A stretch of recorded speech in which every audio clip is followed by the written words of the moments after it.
ॐ विश्वानि देव सविता दुरिता निपरासो वा यद्भद्रं तन्न आसो वा।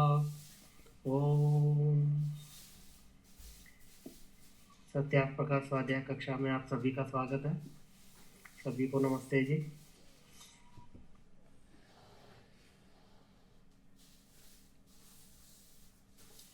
हमारा तीर्थ समोल्लास चल रहा था, उसके अंदर अध्ययन अध्यापन अर्थात कैसे पढ़ा जाए और पढ़ाया जाए, इस विषय को लेकर ऋषि ने तीर्थ समोल्लास यहाँ पर लिखा है।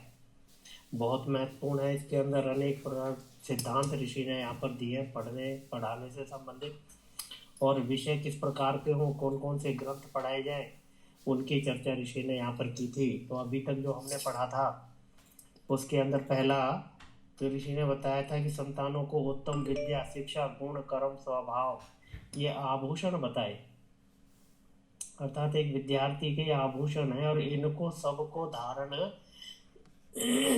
करना चाहिए।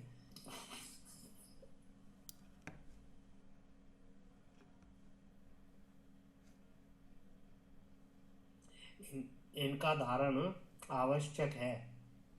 और उसके बाद जो लिखा था कि जो लोग विद्या विलास में तत्पर रहते, तो उसके साथ साथ ये भी बताया था कि विद्या का दान अर्थात विद्या का अर्जन करना और अर्जन करने के बाद उसका दान देना, तभी मनुष्य का जीवन सफल होता है।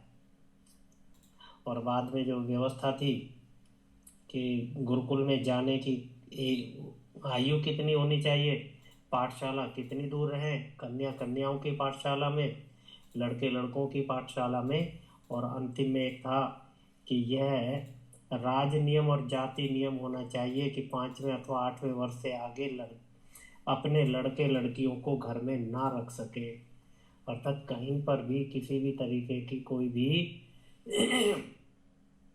ऐसी व्यवस्था ना हो कि बच्चे घर में रह जाएं या अनपढ़ रह जाएं। और उसमें साथ में लिखा है कि जो ना भेजे वह दंडनीय होना चाहिए। आगे की चर्चा थी यहाँ पर। अब वहाँ पर शिक्षा कहाँ से आरंभ करें, कहते हैं माता पिता व अध्यापक अपने लड़का लड़कियों को अर्थ सहित गायत्री मंत्र का उपदेश कर दें। और वह मंत्र तो ऋषि ने यहाँ पर गुरुकुल की शिक्षा प्रणाली कहाँ से शुरू की है, गायत्री मंत्र से शुरू की है, और उसका विस्तृत अर्थ यहाँ पर बताया है। मंत्र को आप सभी जानते हैं, और उसका अर्थ ऋषि ने यहाँ पर जो 3 महाव्याहृतियाँ हैं उनका अर्थ लिखा भूर्भुवः स्वः। कि इनका अर्थ क्या है, ये तीनों कहाँ से हैं, कहते हैं तैत्तिरीय आरण्यक है, अर्थात वेद का जो मंत्र है गायत्री मंत्र, उसके अंदर ये नहीं है। वेद का मंत्र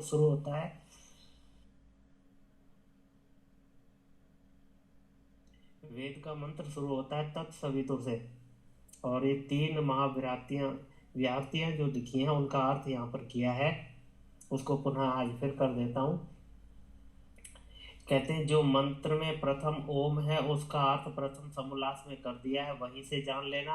अब 3 महाव्याहृतियों के अर्थ संक्षेप से लिखते हैं। भूरिति वही प्राण, यह प्राणयति चराचरम जगत सभू स्वयं ईश्वरः। जो सब जगत के जीवन का आधार, ये भू का अर्थ ऋषि ने किया है। सब जगत के जीवन का आधार प्राण से भी प्रिय और स्वयं भू है, उस प्राण का वाचक होके भू परमेश्वर का नाम है। ये तीनों नाम परमेश्वर के यहाँ पर लिखे हैं, भू भुवा और सहा। तो पहला भू लिखा है, अर्थात सब जगत के जीवन का आधार। और उसके बाद लिखते हैं भुवैरित्य पानहा, यह सर्वम दुखमपानयति सोपानहा। जो सब दुखों से रहित, जिसके संग से जीव सब दुखों से छूट जाते हैं, इसलिए उस परमेश्वर का नाम भुवा है। भुवा का अर्थ किया है कि ईश्वर कैसा है, सब दुखों से रहित है। और दूसरा अर्थ उसमें किया है जिसके संग से सब जीव दुखों से छूट जाते हैं, अर्थात ईश्वर की प्रार्थना उपासना करने से जीवों के भी दुख दूर होते हैं, और मुक्ति में भी केवल क्या होता है, कहते हैं दुखों से छूटना होता है। और उसके बाद कहते हैं स्वरीति व्यानः, यो विविधम जगत व्यानयति व्यापनोति स व्यानः।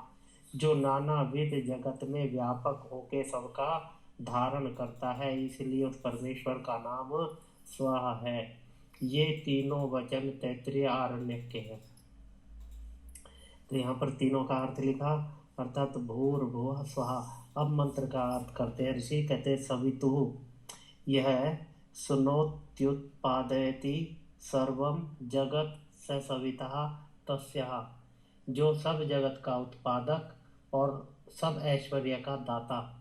यह सवितु शब्द जो आया है मंत्र के अंदर, उसका अर्थ किया है, कहते हैं सब जगत का उत्पादक, अर्थात इस सारे संसार का पैदा करने वाला, जड़ जगत को बनाने वाला और मनुष्य और अन्य प्राणियों को शरीर देने वाला, आत्मा को बनाने वाला नहीं। तो कहते सब जगत का उत्पादक और सब ऐश्वर्य का दाता। ऐश्वर्य कौन से? भौतिक पदार्थ भी और अच्छे गुण कर्म स्वभाव आदि ईश्वर की तरफ से दिए जाते हैं, इसलिए सब ऐश्वर्य का दाता। और दूसरा शब्द यहाँ लिया देवस्य, यो दिव्यति दिव्यते वासुदेवः, जो सर्व सुखों का देने हारा, जिसकी प्राप्ति की कामना सब करते हैं।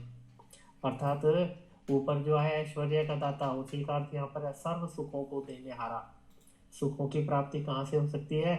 ईश्वर से हो सकती है। ईश्वर के सानिध्य में एक आत्मा सुख प्राप्त करती है और जिसकी प्राप्ति की कामना सब करते हैं, अर्थात सभी विद्वान लोग, दाप्त पुरुष या अन्य सभी लोग, कहते हैं जिसकी प्राप्ति की कामना करते हैं, उस परमात्मा का जो वरेण्यम वर्तुमरम स्वीकार करने योग्य अति श्रेष्ठ। तो ईश्वर का यहाँ वरेण्यम शब्द का अर्थ लिखा है स्वीकार करने योग्य, अर्थात ईश्वर को स्वीकार किया जाना चाहिए, अर्थात उसको प्राप्ति का पुरुषार्थ, उसका प्रयत्न किया जाना चाहिए, क्योंकि वह अति श्रेष्ठ है। आगे लिखा भर्गः शुद्ध स्वरूपम, शुद्ध स्वरूप और पवित्र करने वाला चेतन ब्रह्म स्वरूप है। तत्व उस परमात्मा के स्वरूप को हम लोग धीमहि धारण करें, अर्थात ऊपर जो परमात्मा का स्वरूप बताया, शुद्ध स्वरूप बताया है, कहते उसी को हम धारण करें। आगे फिर यहाँ पर ऋषि ने प्रश्न किया है, कहते किस प्रयोजन के लिए, अर्थात ईश्वर के स्वरूप को किस लिए धारण किया जाए। पहले ईश्वर के यहाँ पर गुणों का वर्णन किया कि ईश्वर सब जगत का उत्पादक है, ऐश्वर्य का देने वाला है, सब सुखों को देने वाला है और अति श्रेष्ठ है, अर्थात स्वीकार करने योग्य है, वर्ण करने के योग्य है। और ईश्वर का स्वरूप कैसा है? शुद्ध स्वरूप है और पवित्र करने वाला है, अर्थात उसके सानिध्य में रहकर आत्मा भी पवित्र होती है, उसकी उपासना से आत्मा पवित्र होती है। तो कहते हैं कि उसका धारण किस लिए करें, तो लिखते हैं यह अर्थात जगदीश्वरा, जो सविता देव परमात्मा, ना का अर्थ किया अस्माकम, अर्थात हमारी, धिया बुद्धियों को, प्रचोदयात प्रेरित, अर्थात प्रेरणा करे। अर्थात ईश्वर के शुद्ध स्वरूप को हम क्यों धारण करें, कहते कि वह हमारी बुद्धियों को प्रेरणा करे, अर्थात उसको धारण करने से हमारी बुद्धि प्रेरित होती है, उससे प्रेरणा मिलती है। किस चीज की प्रेरणा? कहते बुरे कामों से छुड़ाकर अच्छे कामों में प्रवृत्त करे। आगे भी एक दो जगह आएगा कि ईश्वर क्या करता है, कहते हमें अंदर से प्रेरणा देता है, अर्थात अच्छे कार्य करने के लिए उत्साहवर्धन करता है, और जब कोई गलत कार्य करते हैं तो वहाँ पर भय शंका लज्जा देकर हमें उस कार्य को करने से रोकता है।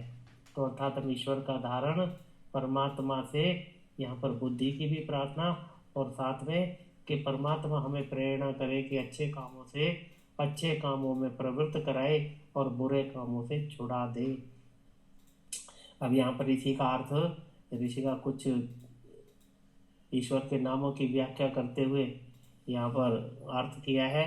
कहते हैं हे परमेश्वर सच्चिदानंद स्वरूप। सच्चिदानंद शब्द का अर्थ पहले समोल्लास में किया था, सत्य, चित्त और आनंद, ये तीन गुण ईश्वर के हैं, उन्हीं के तीनों नामों को यहाँ पर लिखा है। और फिर कहते हैं नित्य शुद्ध बुद्ध मुक्त स्वभाव। तो नित्य शुद्ध बुद्ध मुक्त, ये इनका भी यहाँ चारों नामों की व्याख्या इसकी भी पहले समोल्लास में की थी कि ईश्वर के ये गुण हैं, उन गुणों के आधार पर ईश्वर के नाम है। बाकी अजह, निरंजन, निर्विकार, ये सब ईश्वर के नाम है। हे सर्वांतर्यामी, हे सर्वाधार, जगत पते, सकल जगत उत्पादक, हे अनादे विशंभर सर्वव्यापिन, हे करुणामृत वारिधे सवितुर्देवस्य तवः यदो भूर्भुवः स्वरवरेण्यं भर्गोऽस्ति तद्वयं धीमहि दधीमहि धरेमहि ध्यायेम ध्यायेम वह कस्मै प्रयोजनः यत्यत्रः। हे भगवान, यह सविता देवः परमेश्वरो भवान् अस्माकं धियः प्रचोदयात्, स एवास्माकं पूज्य उपासनीय इष्ट देवो भवतु, नातोऽन्यः भवतुल्यं भवतोऽधिकं च किंचित कदाचिन् मन्यामहे। ये संस्कृत के अंदर ईश्वर की स्तुति करते हुए वहाँ पर इसका अर्थ लिखा है गायत्री मंत्र का, उसका हिंदी में यहाँ पर अर्थ करते हैं, आर्य भाषा में करते हैं। कहते हे मनुष्यों, जो सब समर्थों में समर्थ, सच्चिदानंद स्वरूप, नित्य शुद्ध, नित्य बुद्ध, नित्य मुक्त स्वभाव वाला, कृपा सागर, ठीक ठीक न्याय का करने हारा, जन्म मरण आदि क्लेश रहित, आकार रहित, सबके घट घट का जानने वाला, सबका धर्ता, पिता, उत्पादक, अन्न आदि से विश्व का पोषण करने हारा, सकल ऐश्वर्य युक्त, जगत का निर्माता, शुद्ध स्वरूप और जो प्राप्ति की कामना करने के योग्य है। ये पंक्ति भी यहाँ पर महत्वपूर्ण है कि परमात्मा कैसा है कि उसकी प्राप्ति की इच्छा करनी चाहिए, कामना करनी चाहिए और उसके लिए प्रयत्न करना चाहिए। उस परमात्मा का जो शुद्ध चेतन स्वरूप है उसी को हम धारण करें। तो ईश्वर को धारण करने का अर्थ क्या आता है? ईश्वर के गुणों को धारण करें, अर्थात उसकी उपासना करें, उसके गुणों को हम धारण करें। उस परमात्मा का जो शुद्ध चेतन स्वरूप है उसी को हम धारण करें इस प्रयोजन के लिए। तो अर्थात धारण किस प्रयोजन के लिए? कहते हैं इस प्रयोजन के लिए कि वह परमेश्वर हमारे आत्मा और बुद्धियों को अंतर्यामी स्वरूप हमको दुष्टाचार अधर्म युक्त मार्ग से हटाकर श्रेष्ठाचार मार्ग सत्य मार्ग में चलावे।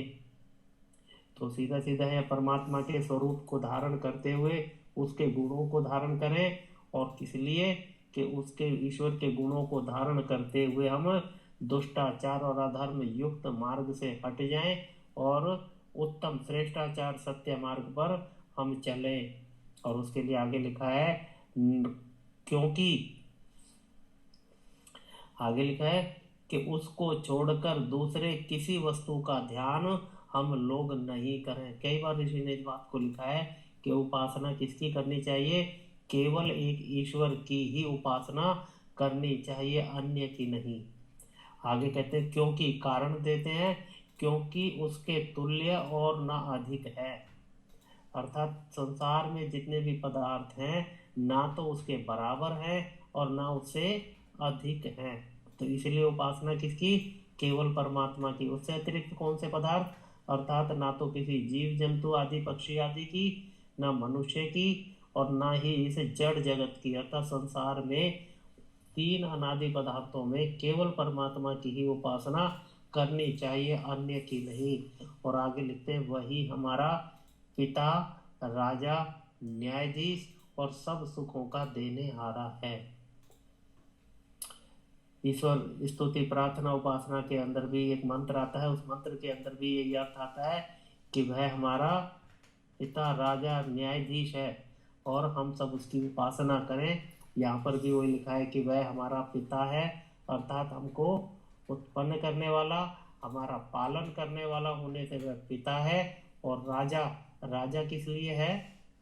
जैसे राजा अपने राज्य में नियम उपनियमों के अंतर्गत हम सब पर नियंत्रण करता है, उनको मार्ग पर चलाता है, दुष्टों को दंड देता है और सज्जनों को पुरस्कृत करता है, अर्थात उनका पालन करता है। इसी तरह ईश्वर भी हम सबका क्या है? राजा है। हमें भी उसके जितने भी नियम हैं उन नियमों पर चलकर सुख भोगना चाहिए। तो इसलिए यहाँ पर हमारा राजा कौन, कहते ईश्वर, और न्यायाधीश अर्थात अंतिम न्यायाधीश कौन है, ईश्वर है। यहाँ समाज में भी अनेक न्यायाधीश होते हैं, परंतु उन सब न्यायों से अतिरिक्त न्याय ईश्वर का है, जहाँ पर हमारे कर्मों का यथावत फल मिलता है, अर्थात जैसे जैसे कर्म वैसे वैसे फल। इसलिए कहा है कि वही हमारा पिता, राजा और न्यायाधीश और सब सुखों का देने हारा है। तो यहाँ पर ऋषि ने गायत्री मंत्र की व्याख्या करके बताया कि इस गायत्री मंत्र को माता पिता भी बच्चों को पढ़ाएं और गुरुकुल में भी शिक्षा का आरंभ यहीं से करें। तो देखो पहले क्या है, व्यक्ति को कैसा क्या बनाना है, पहले धार्मिक बनाना है फिर विद्वान बनाना है, ना कि पहले विद्वान और फिर धार्मिक, अर्थात धार्मिक होना अति आवश्यक है। तो इसीलिए लिखा है, इस प्रकार गायत्री मंत्र का उपदेश करके संध्योपासन की जो स्नान आचमन प्राणायाम आदि क्रियाएं सिखलावे। तो गायत्री मंत्र से वहाँ पर विद्या का आरंभ, शिक्षा का आरंभ होता है। और उसके बाद कहते हैं गायत्री मंत्र का उपदेश करके फिर दूसरा कार्य क्या है, कहते हैं संध्योपासना। सबसे पहले ब्रह्मचारियों को गायत्री मंत्र, फिर उसके बाद संध्या उपासना, उसकी विधि यहाँ पर आगे देते हैं। तो कहते हैं संध्या उपासना की जो स्नान आचमन प्राणायाम आदि क्रियाएं सिखलावें। अर्थात संध्या उपासना में पहले स्नान, फिर आचमन आदि की जो क्रियाएं हैं, प्राणायाम आदि है, वो भी साथ साथ क्रियान्वित कर दें, अर्थात उनको भी सिखला दें। प्रथम स्नान इसलिए कि जिससे शरीर के बाह्य अवयवों की शुद्धि और आरोग्य आदि होते हैं, इसमें प्रमाण। अब यहाँ पर एक प्रमाण यहाँ पर ऋषि ने दिया है, कहते हैं अद्भिर्गात्राणि शुद्ध्यन्ति मनः सत्येन शुद्ध्यति विद्या तपोभ्याम भूतात्मा बुद्धिर्ज्ञानेन शुद्ध्यति। लिखते हैं, यह मनुष्य मृत्यु का एक श्लोक यहाँ पर दिया है। कहते जल से शरीर के बाहर के अवयव, अर्थात शरीर को शुद्ध करने का साधन जल, अर्थात जल से प्रतिदिन स्नान आदि अवश्य करें।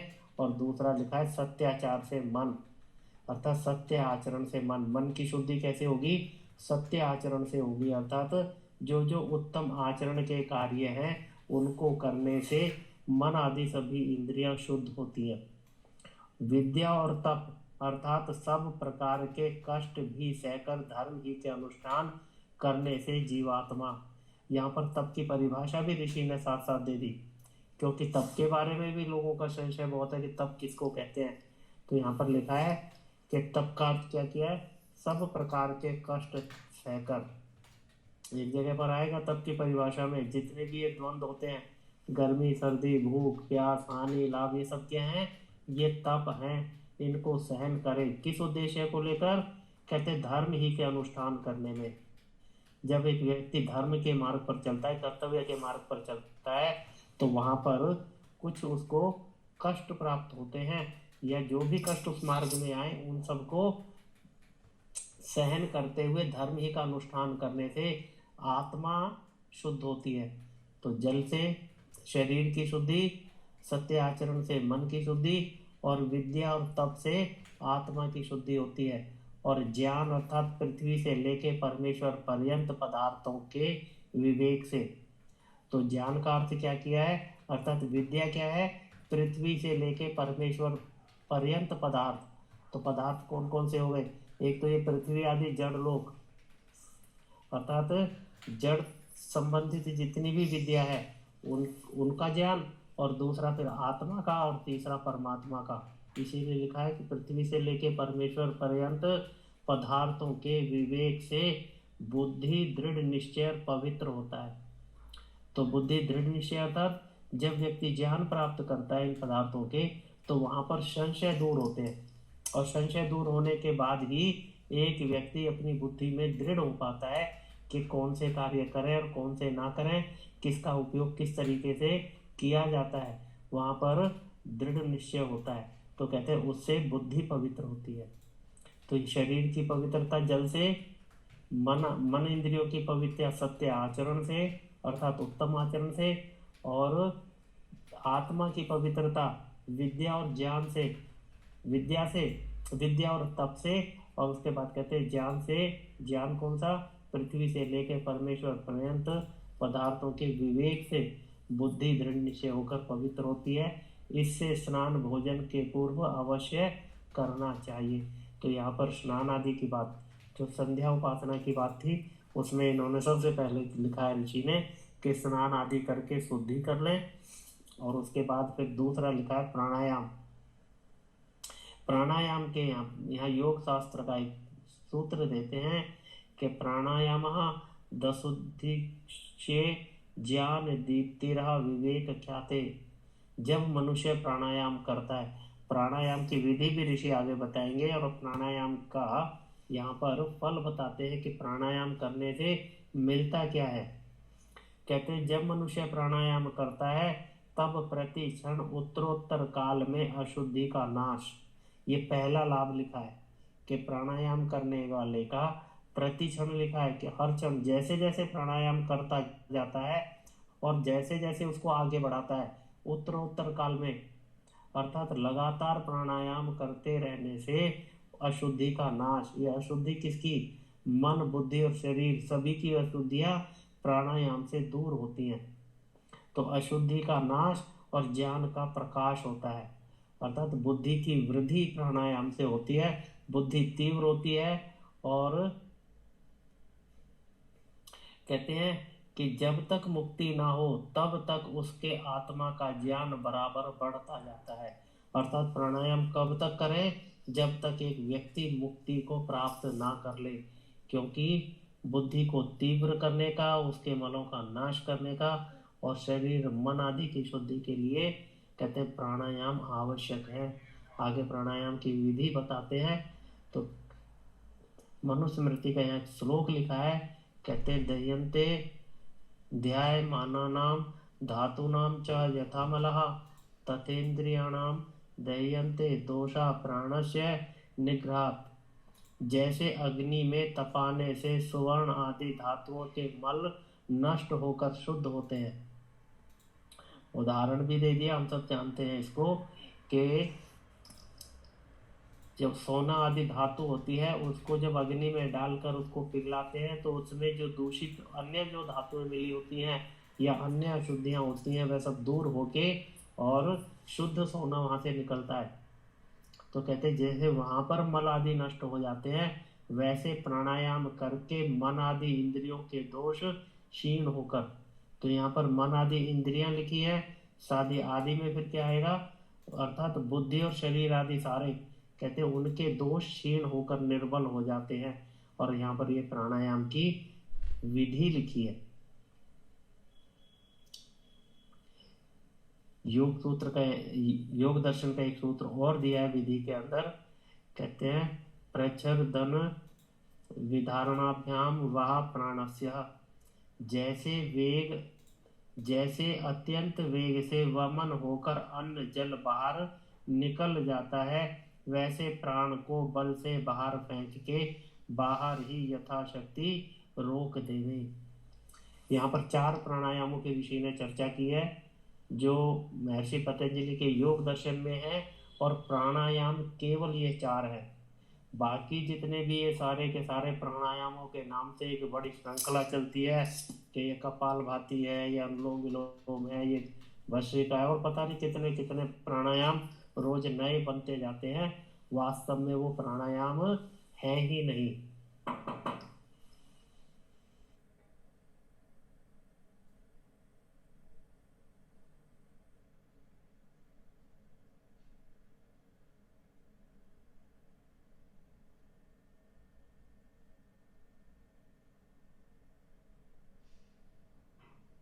आचार्य जी आपकी आवाज नहीं आ रही।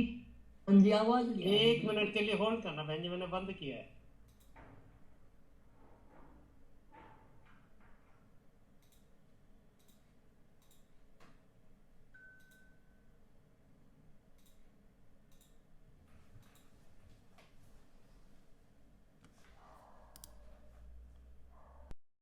में केवल ये 4 है जो महर्षि ने योग दर्शन के अंदर लिखा है। बाकी के जितने में वो प्राणायाम है ही नहीं। हाँ, वो कोई अभ्यास आदि एक्सरसाइज वगैरह कुछ हो सकता है, परंतु प्राणायाम केवल। जी, क्रिया कह सकते हैं आचार्य जी। हाँ जी। तो प्राणायाम केवल 4 हैं, जिसके अंदर पहले प्राणायाम का ऋषि ने वर्णन किया है। कहते हैं अत्यंत वेग से वमन होकर जैसे अन्न जल बाहर निकल जाता है, वैसे प्राण को बल से बाहर फेंककर यथाशक्ति रोक देवे। अर्थात तेजी के साथ और पूरे जितनी भी वायु अंदर है उसको तेजी से बाहर निकाल दें और निकाल कर बाहर रोक देवे। जब बाहर निकालना चाहे तब मूलेंद्रियों को ऊपर खींच रखें, जब तब तक प्राण बाहर रहता है। इस कारण प्राण बाहर अधिक ठहर सकता है। ये मूल बंध आदि की भी चर्चा लोग करते हैं, ऋषि ने बंध आदि के लिए मना किया है, परंतु यहाँ पर कहते हैं कि ये मूलेंद्रियों को यदि ऊपर खींच के रखें तो प्राण ज़्यादा देर तक बाहर टिक जाता है, तो ये क्रिया कर सकते हैं। परंतु जो ये उड्डयन बंध, मूल बंध और अनेक प्रकार के बंध जो लगाने की व्यवस्था है वो नहीं होनी चाहिए। 1 मिनट के लिए होल्ड करें। तो कहते हैं जब तक प्राण बाहर रहता है इसी प्रकार प्राण अधिक बाहर ठहर सकता है।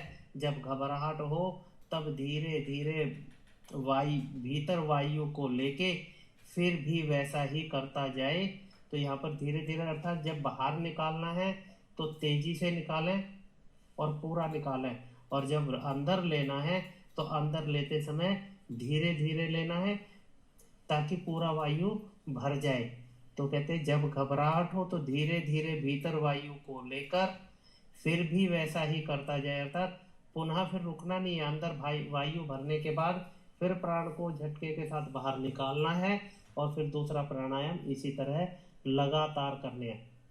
तो कहते हैं जितना सामर्थ्य है और इच्छा हो, यह दोनों चीजें लिखी है, क्योंकि शरीर का प्रत्येक का सामर्थ्य अपना अलग अलग होता है, इसलिए जितना सामर्थ्य हो उतना करना है। और इच्छा अर्थात किसी तरह की अगर कोई परेशानी है, कोई सिर में भारीपन है या किसी अन्य प्रकार का अगर कोई परेशानी है तो प्राणायाम को रोक देना चाहिए।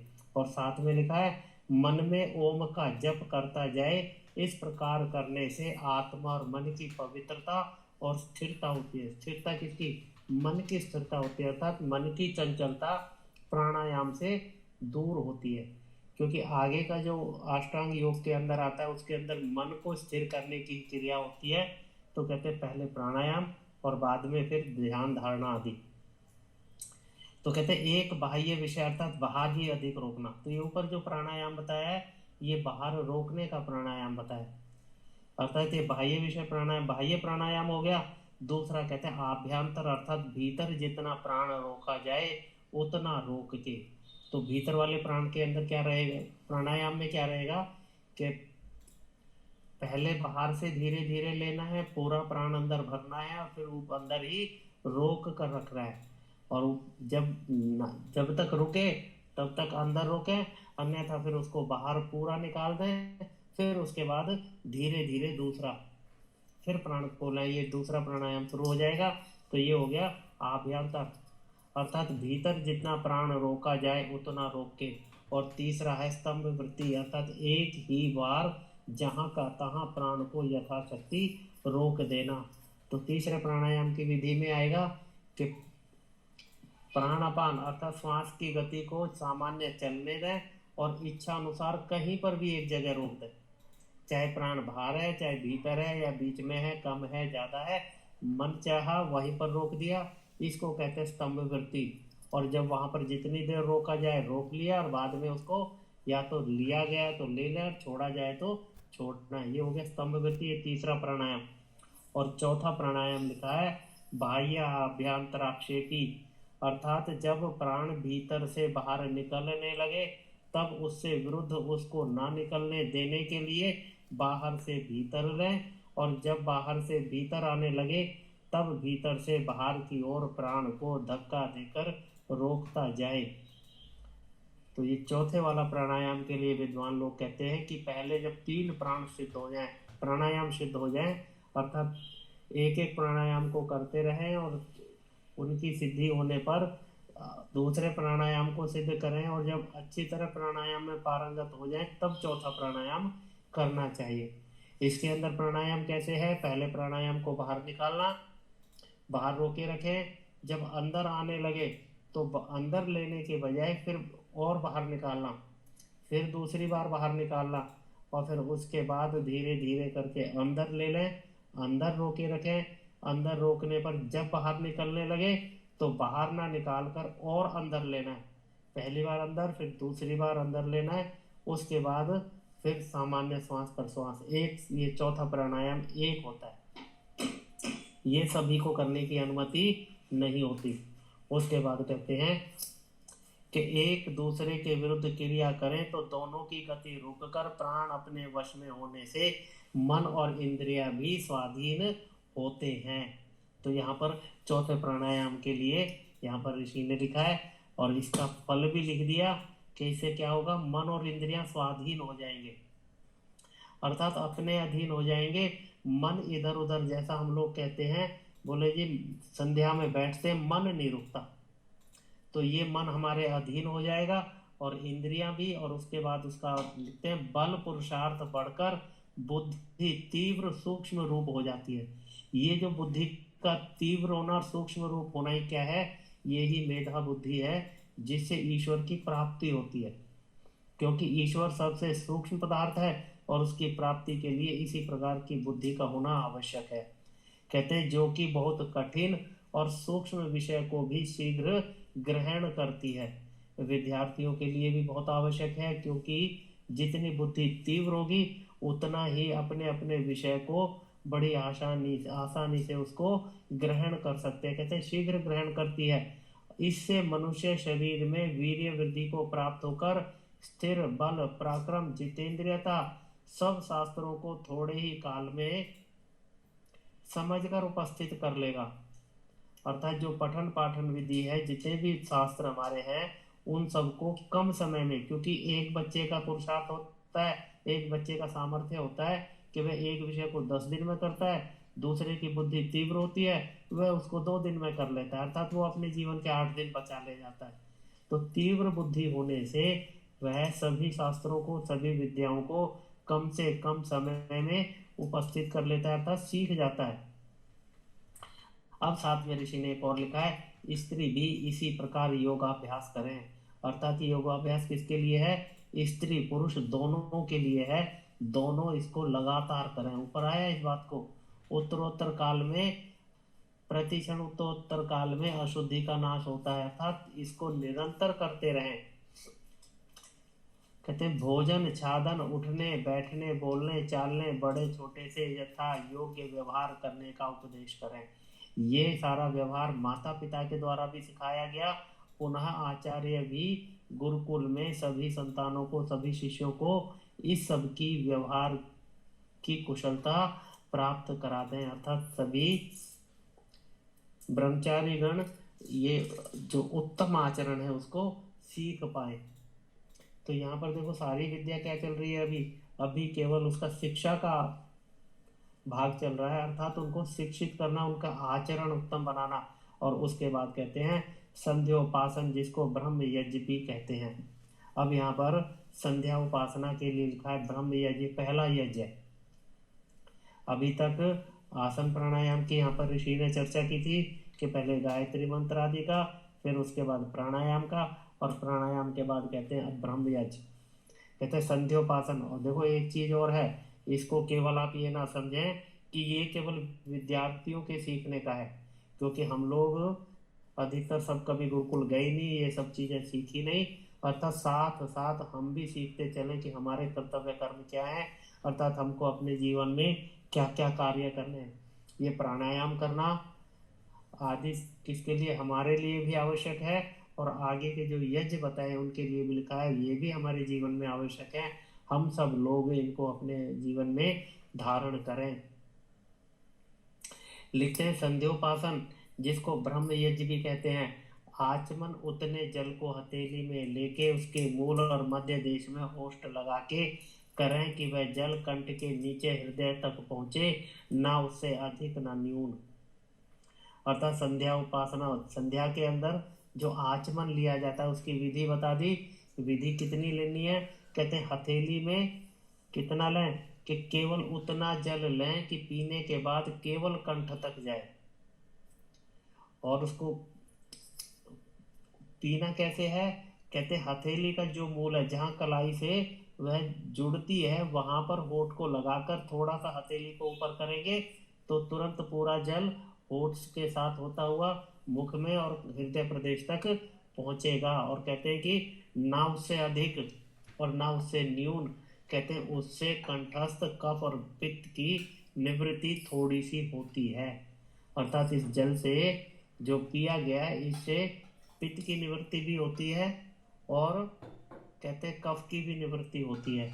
क्योंकि आगे जो संध्या करनी है उसमें मंत्रों को बोलना है, तो इसलिए पित्त अर्थात गर्मी की और दूसरा कफ की, बोला इसकी निवृत्ति ऋषि ने लिखा है पूरी नहीं, बोला थोड़ी सी होती है। और फिर लिखते हैं पश्चात मार्जन, अर्थात मध्यम और अनामिका उंगली के अग्रभाग से नेत्र आदि अंगों पर जल छिड़के। उसका क्या तात्पर्य है? कहते हैं उससे आलस्य दूर होता है, और जो आलस्य और जल प्राप्त ना हो तो ना करें। अर्थात आलस्य भी नहीं है और जल की भी उपलब्धि नहीं है, क्योंकि संध्या का एक समय होता है, अर्थात सवेरे सूर्योदय के समय और शाम को सूर्यास्त के समय संध्या करनी है। और उस समय आप कहीं पर ऐसी जगह पर हैं वहाँ जल उपलब्ध नहीं है तो ना करें, संध्या अवश्य करें।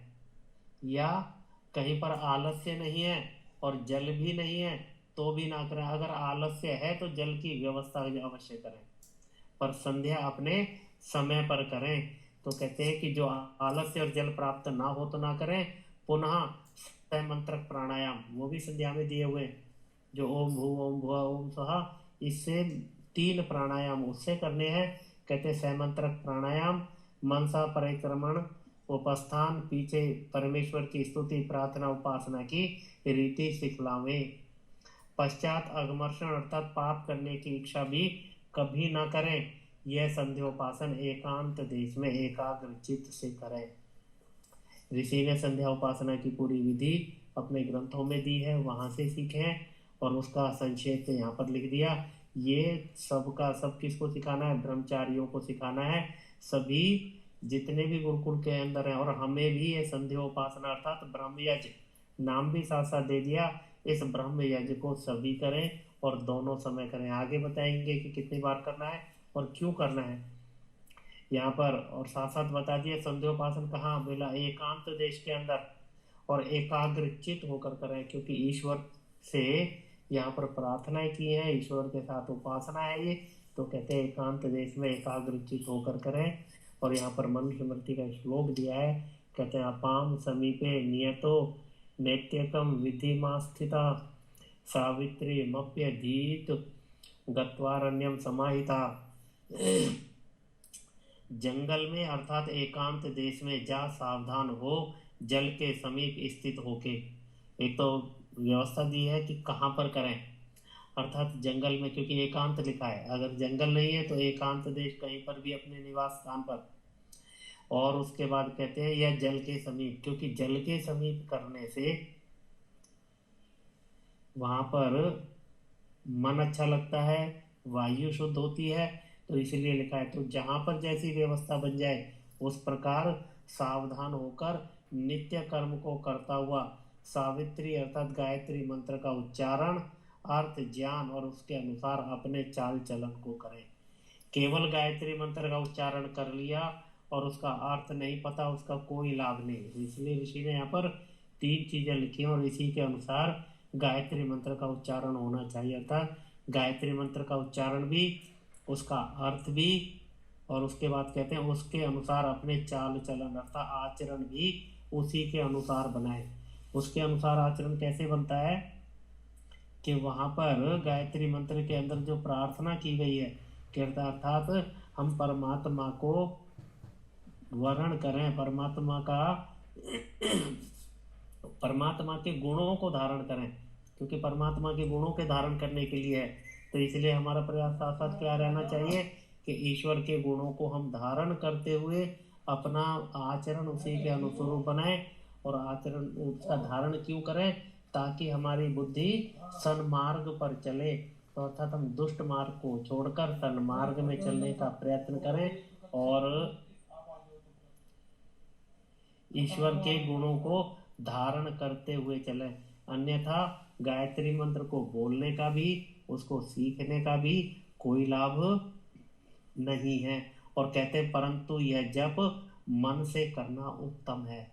कहते बोल के करने से फायदा नहीं, अर्थात मन मन में इसका जप करें, अर्थ का साथ साथ अर्थ को भी समझते जाएं। अर्थात गायत्री मंत्र को बोलते बोलते हमारा अर्थ का ध्यान अपने आप आना चाहिए और उसी के अनुसार अपना आचरण बनाएं।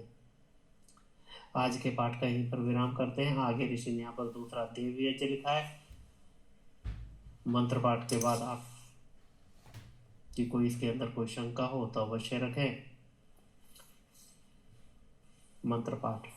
ओम विश्वानि देव सवितर्दुरितानि परासुव यद्भद्रं तन्न आसुव।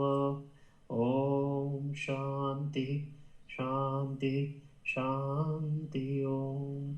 सभी को नमस्ते जी। सभी का बहुत बहुत धन्यवाद। आप लोग